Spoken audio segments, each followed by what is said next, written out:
The year is 2019. The Commander Precons have just released, and many people consider these to be the worst Commander decks ever released by WotC.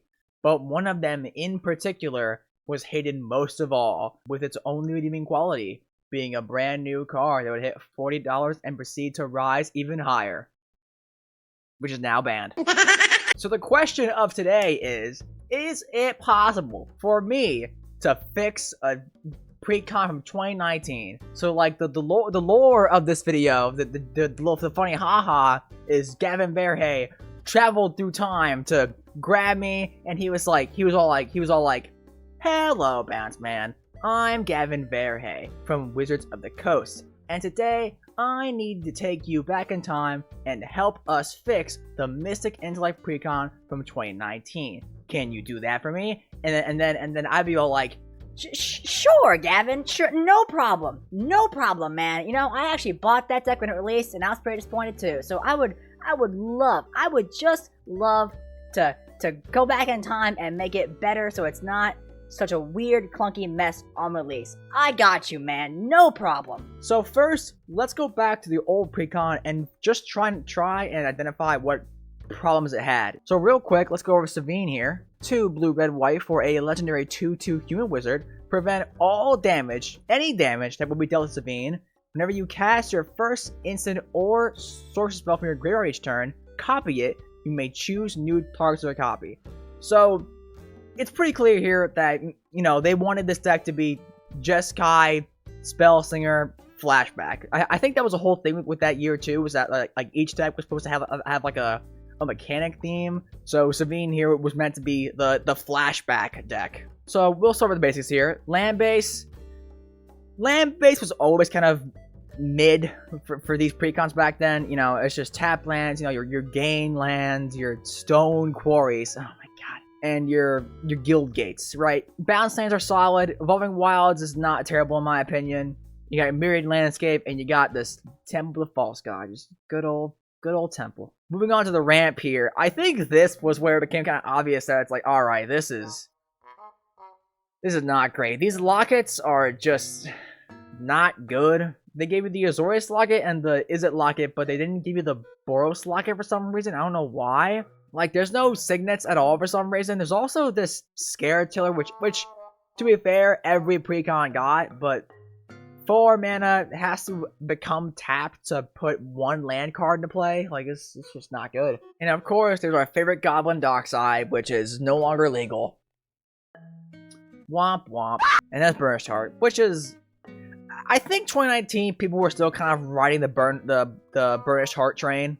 So I don't really blame them for that, but nowadays it's still not good. And also even for this deck, I say it's really not that great because you just don't need it. I don't think. I'd rather have more artifacts that tap for mana than this thing. Also, this is a spell-based deck. This is an instant and sorcery every deck, and yet there's no Goblin Electromancer. Why? Why is Goblin Electromancer not here? Why? Moving on to draw here. The draw in this deck actually wasn't terrible, in my opinion. You had your River Kelpie and your Secrets of the Dead, your Graveyard Draw engines, which were solid. The deck also just had a lot of really good, like, digging ability. You had Deep Analysis, which would draw 2, then 4 with Sevinne. You had Chemist's Insight, which would draw 2 and then 4. Fact or Fiction, one of the still one of the best, like, draw spells in the format, in my opinion. Market would draw 2, discard 2. Faithless Looting would draw 2, discard 2 as well, or draw 4, discard 4 with Sevinne out. Una's Grace, this thing is, even if you retrace this, I think it's still not good, because you're discarding 1 to draw 2. That's a 3 mana Tormenting Voice. It's just not great. Think Twice, 3 mana instant speed, draw 2. With Sevinne out, it's like, the deck had a lot of digging power to help fill your graveyard with lots of spells, like Flashback, which was fine. But the absolute biggest problem with this deck was the finishers. There is nothing in this deck that does an efficient way of actually closing out the game. The best thing you have is, like, Zetalpa. Oh my god, bro. Oh, hell no, man. What the fuck, man? Get your ass on, boy. I don't know who designed this deck. I don't know who, but I guess they looked at Zatalpa from Robb's Ixalan and said, "Is this a finisher?" Street warrior. Hell no. It is not. It is not. There's also just a bunch of other weird, like, seemingly just stupid, like, do nothing 6-drops, like Pristine Angel. As long as it's untapped, it has protection from artifacts in all colors. Whenever you cast a spell, untap it, but it's just a 4/4. You gotta swing 5 times to this thing to deal 20 damage. That's not really good. Pristine Skywise, whenever you cast a non-hero spell, untap it. It gains protection from a color. Why? For what purpose? It's a 6/4. Gotta swing 3 times to deal 18 damage. There's also a Sun Titan in here. A lot of precons that have white run Sun Titan, I've noticed. And usually it's justified. Like, usually there's a decent selection of stuff you can get back that makes it worth it. In this deck, I think it is, like, actively bad.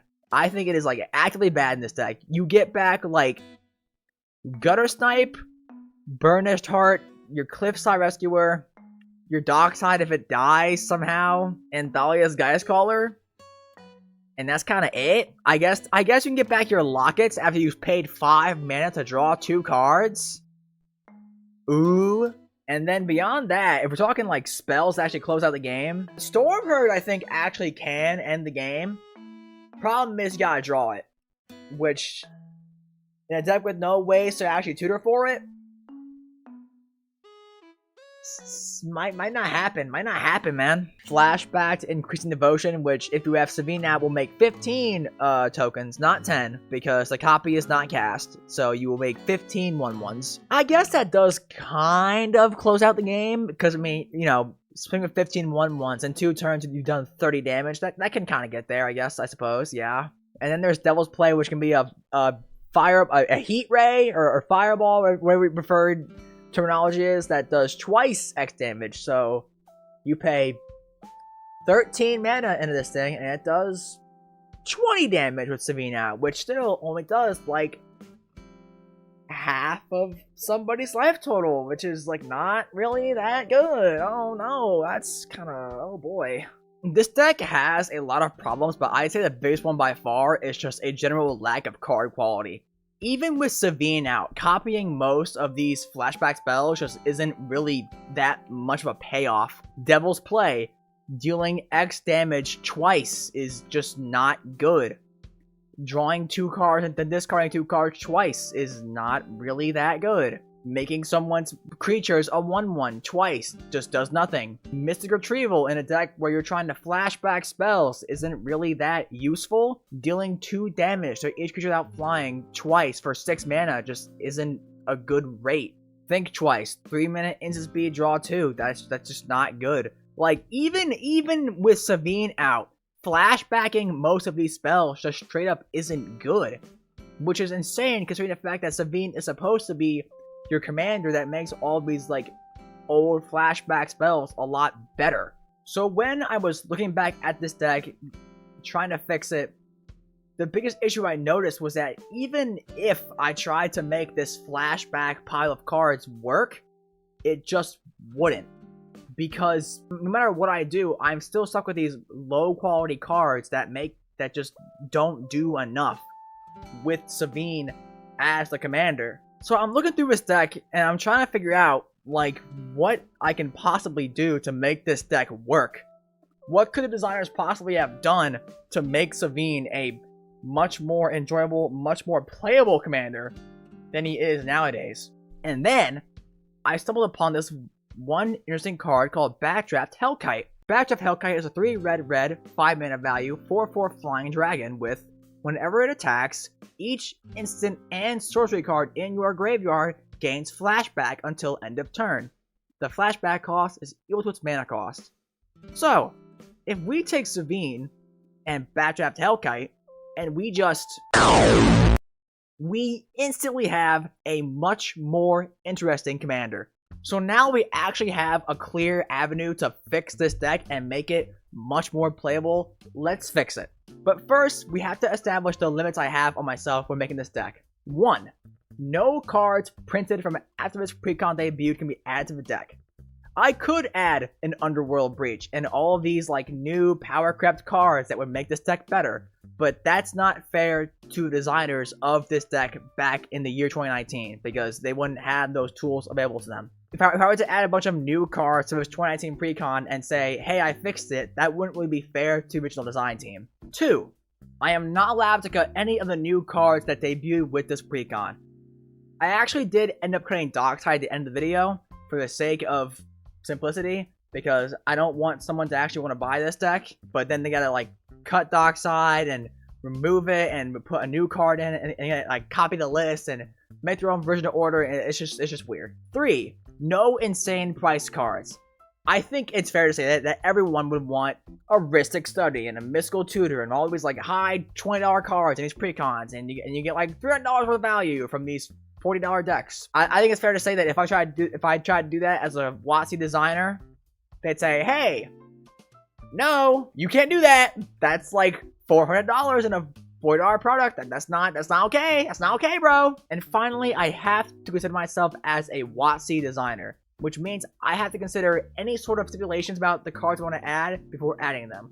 For example, I really wanted to add Docent of Perfection from Eldritch Moon to this deck, but then I realized that that's a double-faced card, which means that there'd have to be one of those weird, like, fake double-faced token cards you get in limited sets where it's like, it's not double-faced, but it's there to act like a double-faced card so that you can still play in limited without having to buy sleeves, which would just be really strange. So, I am here with our new Mystic Intellect Precon, with our new version of Sevinne, which actually gives any instant sorcery in our graveyard flashback when we attack with him, which makes building this deck for designers much simpler and means that you don't have to lock yourself into this flashback deck where you have to run all these like old janky flashback cards. Starting things simple here, let's go ahead and get into land base, which I honestly didn't really change that much. I cut like 2 tap lands and Temple of False God for 3 basics and just shifted the basic count around to account for our new color ratios. So the land base wasn't really touched that much. It got the job done. And also I think the selection of lands back then just definitely wasn't anywhere near as good as it is nowadays. Precons nowadays I think just have a lot more flexibility in terms of what dual lands you can run, versus back then it was just like your bounce lands, your exotic orchard, your tap sacks, and your tri-land. Moving on to the ramp, we have a much more efficient ramp pack this time. Good old Soul Ring. You got your 3 Cygnus this time, and we actually have a Catalyst Stone, a 2-mana artifact that makes your flashback cost 2 less. I really don't understand why this wasn't in the Precon to begin with. It was a flashback deck, and you didn't include the 2-mana artifact that makes flashback costs 2 less to pay. It also makes flashback costs your opponents pay 2 more, but that shouldn't really matter. But it's there, I guess. And we got Commander Sphere, and we also have a Hedron Archive. This deck seems to want to go kind of into the late game, so I figured having 1 4-mana rock that taps for 2 beyond the Empowered Auto Generator would be kind of worth it. Just give you a bit better of a late game in the mana rock spectrum. And we also have a Goblin Electromancer, which I don't understand why this wasn't here in the Precon to begin with. It's an instant and sorcery based deck. You should have a card that makes all your instant and sorcery spells cost 1 less. Scarato's a new card, so we had to keep that, unfortunately. Believe me, look, I know it's a bad card, but it was in the Precon. It's a new card that debuted with the Precon. We're not allowed to cut it. Dockside, again, I would have kept, but it's banned now. So for the sake of keeping this deck legal in modern day terms, I cut it for a Mana Geyser, which is the second best thing you're gonna get. So I'm cheating a little bit. I know. I'm sorry. I suck. I mean, you'd want your deck to be legal too, wouldn't you? Moving on to the card draw. Honestly, I'd say probably not that many notable changes either. We cut the Raul Zarek for Jace Memory Adept. 5-mana Planeswalker. His +1 draws you a card, and you can mill yourself a card each turn as well. His 0 also lets you mill 10 cards. If we can fill our graveyard with a bunch of spells, that just gives more fuel for our new Sevinne that lets you give any instant sorcery in your graveyard flashback. And his -7 can just let you draw 20 cards if you get there. We have Elsha of the Infinite, who can just let you cast spells off top of your deck, which is card advantage. Atali, honestly, I don't understand why they picked Zatalpa when Atali was right there. This thing can actually close games way harder than Zatalpa can. Lets you cast 4 spells for free, does 2 less damage than Zatalpa, but also costs 2 less. Atali was right there, and they picked Zatalpa. Why? Why? I don't understand. We still have our River Kelpie and our Secrets of the Dead because it's just a great engine with Sevinne. Deep Analysis was original Precon.